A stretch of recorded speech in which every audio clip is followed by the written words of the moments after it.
I want to talk to you about something that happened in 1923 because it is exactly like what's happening right now. I know it's cliche to say history repeats itself because it doesn't always repeat itself, right? Sometimes we get better. Sometimes awful things happen in history and we learn from them and we move on. And other times we refuse to learn the actual lesson. And that's why I want to talk about 1923. If you've never heard of the Beer Hall Putsch, let me tell you about it. The Beer Hall Putsch was a failed coup attempt in Germany.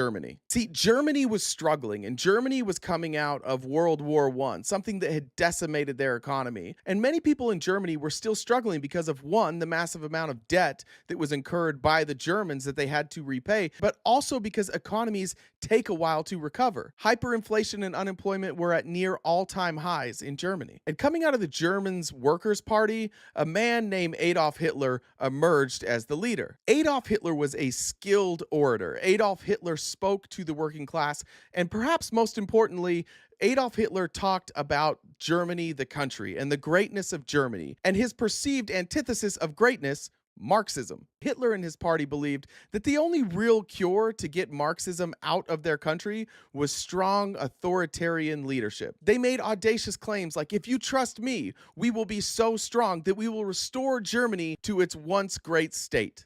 You will be protected, and I will be your protector. His messaging appealed to veterans, to nationalists, to the religious, and those disillusioned with the perceived weakness of the Weimar Republic. Hitler's message resonated with what Germans were feeling, and the followers came fast. I've spoken to the biggest crowds. Nobody's spoken to crowds bigger than me. Early in 1923, Hitler realized that he alone was not going to be enough, so he created these coalitions with other powerful people in the country, business leaders, churches, military generals. And that group came together under one umbrella, and they showed up at a beer hall in late 1923 where the rest of Parliament was meeting, and they crashed the party. Hitler said, "This is a new government. You'll follow our rules. This is my coup." All right, welcome. Welcome. I just wanted to say, look, welcome to the end of democracy. Now, look, not everybody's successful in their first coup attempt. In fact, Hitler wound up being convicted of many crimes, including the beer hall attack. And most people around the world thought, that'll probably be the end of Hitler. We probably won't hear from him again. But unfortunately, in Germany, his messaging still resonated. And the people who resonated with his message decided, I think they're lying. I think the government is just trying to silence him. So with every crime Hitler was convicted of, his popularity rose to the point that once he was out of prison and he ran again, Hitler was more popular than ever. His followers ignored his criminal history and his anti-Semitic talk and brushed it off as just tough talk, locker room talk, you might call it. I'm not making the claim that Donald Trump is going to do what Schmittler did. The claim that I'm making, just to be clear, is that Donald Trump is an authoritarian and that the United States electorate wanted an authoritarian. This was not a closeted authoritarian. He didn't pull the wool over people's eyes. He did all of this in open, and the American people said, fuck it, let's do it. Today is the 4-year anniversary of January 6th. I remember when Americans thought it was a bad thing. And it would be one thing if new evidence had emerged that said like it was justified or those weren't really MAGA. But over and over and over again, it has been confirmed that this was MAGA.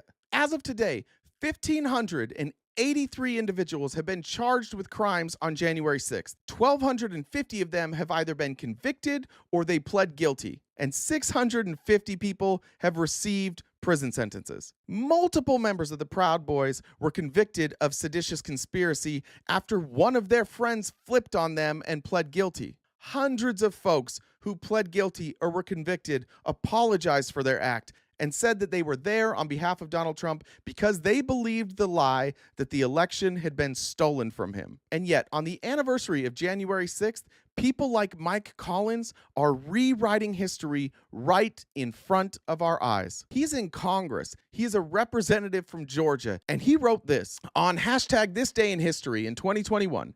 Thousands of peaceful grandmothers gathered in Washington, D.C. to take a self-guided, albeit unauthorized tour of the U.S. Capitol building. Earlier that day, President Trump held a rally where supporters walked to the Capitol to peacefully protest the certification of the 2020 election.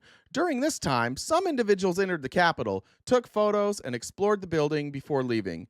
Since then, hundreds of peaceful protesters have been hunted down, arrested, held in solitary confinement, and treated unjustly. Countless hours and taxpayer dollars have been spent pursuing innocent grandmothers and raiding President Trump's home, while terrorists and millions of illegal immigrants continue to cross our nation's border, causing havoc in our communities. Thankfully, President Trump has announced that on day one of his presidency, he will grant pardons to non-violent defendants. This is a real fucking tweet. I went to his Twitter page because I'm like, there's no way this shit is real. This is a real tweet. And there's no excuse for this other than they don't mind lying to you. Just a meme. Create stories so that the American media actually pays attention to the suffering of the American people, then that's what I'm going to do, Dana, because they do not give a flying fuck about our institutions. All they want is Daddy Trump back in office. You can say whatever you want about Donald Trump and your support, but if you full-throated lie as a representative of your district on Twitter like this, we're cooked. We're just cooked. The Republican Party looks at something and then they look at Donald Trump and they say, Daddy, what should we say? And Daddy tells them, and then they repeat it. Maybe for some of you, this rant is dragging on, but I'm not done. See, the lies of the election being stolen, that wasn't enough. Because once you've entered this space of crazy, you have to continuously add stories. These are fiends. These are addicts. These are cult members. They need something new. They need something else to think about to distract themselves from the fact that every time they dig into this, they can't find evidence that supports their claims. And lucky for them, Donald Trump feeds them a nonstop diet of bullshit. Look at the way he frames Nancy Pelosi's role in January 6th while also calling her Nikki Haley. Lots of things, like Nikki Haley is in charge of security. We offered her 10,000 people, soldiers, National Guard, so whatever they want. They turned it down. They don't want to talk about that. What sucks about all of this is that if you attended junior high, or if you've seen Schoolhouse Rock, or if you've glanced over our Constitution, you would know that the Speaker of the House has no ability to accept or reject National Guard troops. Washington, D.C. is not a state. Therefore, there is no governor commanding their National Guard. So it's one of the few places in the country that reports directly to the Army. And Acting Secretary Chris Miller wrote a letter on January 4th basically outlining, hey, here's what you guys can do. Here's some troops that are available to you. Here's what they can do. If you need any changes, you have to go through me, Christopher Miller. The only person who can override Christopher Miller would be Donald Trump. What it says to you, MAGA, is he thinks that you're so goddamn dumb that he can lie to your face over and over and over again, and you'll never figure it out. And so far, you're proving him right.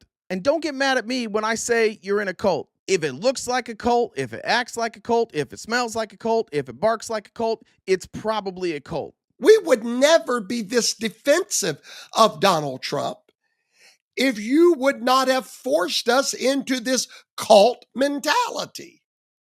Yeah, we would now fight for Donald Trump. Why? We believe in justice. And when we see a man that God's put his hand on being attacked night and day, you are forcing us to look like a cult. We're patient and steadfast in our support of a single man. We are cult followers. Yes, we follow a man. Yes, we do. We drank the Kool-Aid and it's orange. And one thing that's really unique about cults is that even when horrific things happen to them, even when awful things happen to them, even when it's clear to everybody else in the world that this is a cult, the cult members are the last to know. And even the most ardent supporters of Donald Trump are recognizing now, yeah, we're in a cult. We're not going to change anything, but we're in a cult. And this is where my anger turns to sadness, because I have friends, family, loved ones who all voted for Donald Trump. And I know in my heart that my family members do not approve of what happened in Germany. But what I don't know is that if another person comes along, like Hitler, who speaks like Trump, will they even know?